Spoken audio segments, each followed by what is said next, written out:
So here's what the Passion Translation says. At that moment, the moment that Peter denied Christ and the rooster crowed, this is what happened. At that moment, the Lord, who was being led through the courtyard by his captors, turned around and gazed at Peter. All at once, Peter remembered the words Jesus had prophesied over him. Before the rooster crows in the morning, you'll deny me 3 times, and that you even know me. Peter burst into tears, ran off from the crowd, and wept bitterly. Talk about a lonely moment. What happened? I went back in the scriptures and I said, I want to know what happened. And so I began to go back and back and back and back. And you know what? I can't find anything. In fact, this is my answer for the first fill-in, if you want to try to follow along today, is simply this. What did Peter do wrong? Absolutely nothing. I don't see where he did anything wrong. And then all of a sudden there were 2 men. It was Moses and Elijah. Oh, you talk about something exciting. In fact, if you look in your scripture notes, you'll find out what Peter had to say about that.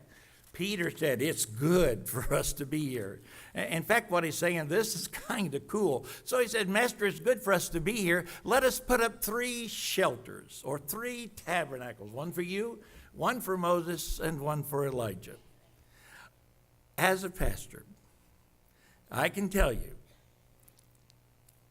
Peter had never been in a building program before.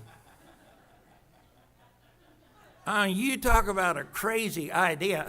Let's go into a building program. We can build 3 buildings. But that's the point that Peter was making. He wanted to build. And here's the point I want to make on that story. The first one. When you find yourself drifting, we start making plans without prayer. The very next day, they're now coming down from the mountain, and they find nothing but a big mess. Have you ever noticed that? There it is. Big day, once again, great temptation, comes down, and there's a great crowd, and there's people just talking and buzzing going on, and this father comes up to Jesus and said, Lord, my son, my only child, something's wrong with him. There's a spirit that just grabs him and throws him down on the ground, and he has seizures and he has compulsions. He foams at the mouth. I took him to the disciples. I begged them, would you please take this spirit out of him? And they could not.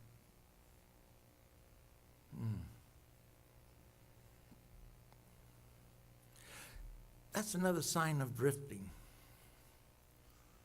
We start doing ministry without power. Judas shows up with a little army from the high priest. And when they're there, Jesus says, Judas, have you come to betray me with a kiss? Whoa. If I was Judas, I'd have a little trouble about that moment, wouldn't you?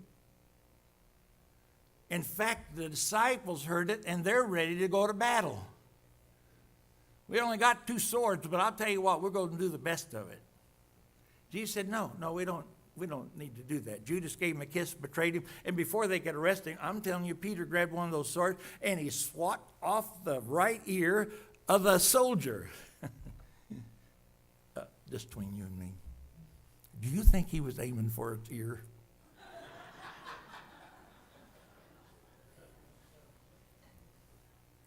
I think he was going for the head, and he missed. Jesus said, we'll have none of this. Healed the man's ear and is rested. Now here's the point I'm trying to make. Take a look at Peter's life. He's doing good. He's saying the right things, doing the right thing. In fact, he's ready to go to battle. He's ready to fight for Jesus any moment. You know what I've noticed when you just keep drifting and keep drifting?